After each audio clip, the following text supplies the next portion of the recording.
नमस्कार, मैं हूँ डॉक्टर प्रियंका। आज हम बात करेंगे पैरालिसिस के बारे में। जब अचानक शरीर का एक हिस्सा काम करना बंद कर जाता है, हाथ उठना मुश्किल हो जाता है, पैर चलना बंद हो जाता है, बोलने में भी परेशानी आने लगती है, तब सिर्फ मरीज ही नहीं, उसकी पूरी फैमिली इमोशनल और मेंटल स्ट्रेस से गुजरती है। लेकिन क्या आप जानते हैं, पैरालिसिस यानी लकवा, उसका आयुर्वेदिक उपचार संभव है? क्या शरीर की मूवमेंट दोबारा बेहतर हो सकती है? आज हम जानेंगे कि कूडोज आयुर्वेदा किस तरह प्राकृतिक और होलिस्टिक अप्रोच से आपके पैरालिसिस को ठीक करने में, रिकवर करने में मदद कर सकता है। पैरालिसिस एक ऐसी स्टेज है जिसमें शरीर का कोई भी हिस्सा कमज़ोर या निष्क्रिय हो जाता है।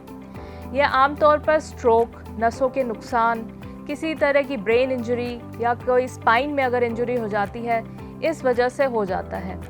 इसे आयुर्वेद में पक्षाघात कहा जाता है। पक्ष मतलब एक हिस्सा, घात मतलब उसका सुन्न हो जाना।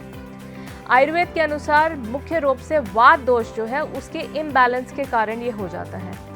शरीर की जो गतिविधियाँ होती हैं, मूवमेंट्स होती हैं, नर्वस सिस्टम है, वो स्टॉप होने लग जाता है, जो मूवमेंट्स है वो स्थगित हो जाती हैं। कूडोज आयुर्वेदा ये पूरी एक लाइन ऑफ ट्रीटमेंट है जिसको हमें देना पड़ता है, फॉलो करना पड़ता है, पूरे इम्बैलेंस को ठीक करना पड़ता है, नर्वस सिस्टम को पूरा ताकत देनी पड़ती है जिससे वो शरीर में आगे ताकत दे सके। अब आयुर्वेद में किस तरीके से पैरालिसिस का उपचार किया जाता है?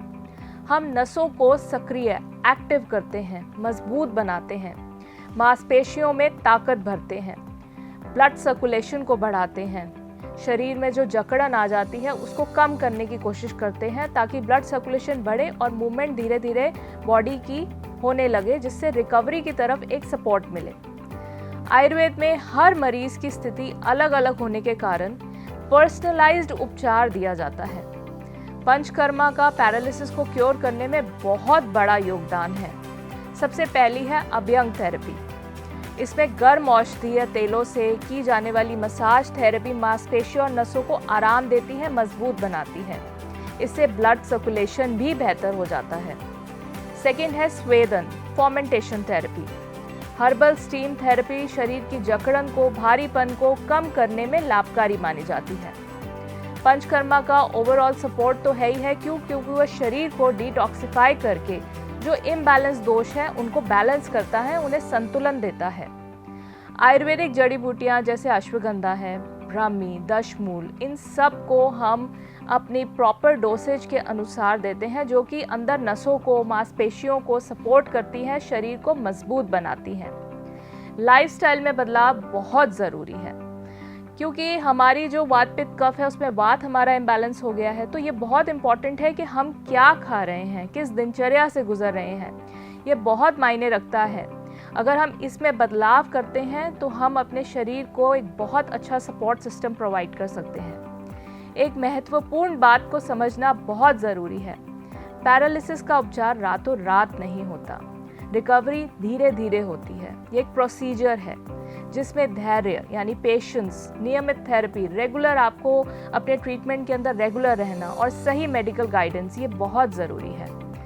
आयुर्वेद रिकवरी को सपोर्ट कर सकता है, खासकर जब उपचार समय पर शुरू किया जाए और मरीज अपनी जो नियमितता है उसको बनाए रखे। हर छोटी प्रगति, चाहे उंगली का हिलना हो, खुद से बैठ पाना हो या कुछ कदम चल पाना हो, मरीज और उसके परिवार के लिए एक नई उम्मीद होती है। कूडोज आयुर्वेदा का उद्देश्य सिर्फ लक्षणों को मैनेज करना नहीं है, बल्कि मरीज को शारीरिक और मानसिक, मेंटल और फिजिकल रूप से मजबूत बनाना है। अगर आपके परिवार में कोई भी पैरालिसिस, स्ट्रोक रिकवरी या नसों की कमजोरी से परेशान कोई भी मरीज हो, तो आप तुरंत कूडोज आयुर्वेदा के विशेषज्ञों से परामर्श करके जानिए उपचार और थेरेपी का प्लान जो आपके लिए उपयुक्त हो सकता है और आपके लिए पर्सनलाइज्ड किया जाएगा। तो आज ही अगर आप लकवा या पैरालिसिस से परेशान हैं तो आज ही अपना इलाज शुरू कीजिए।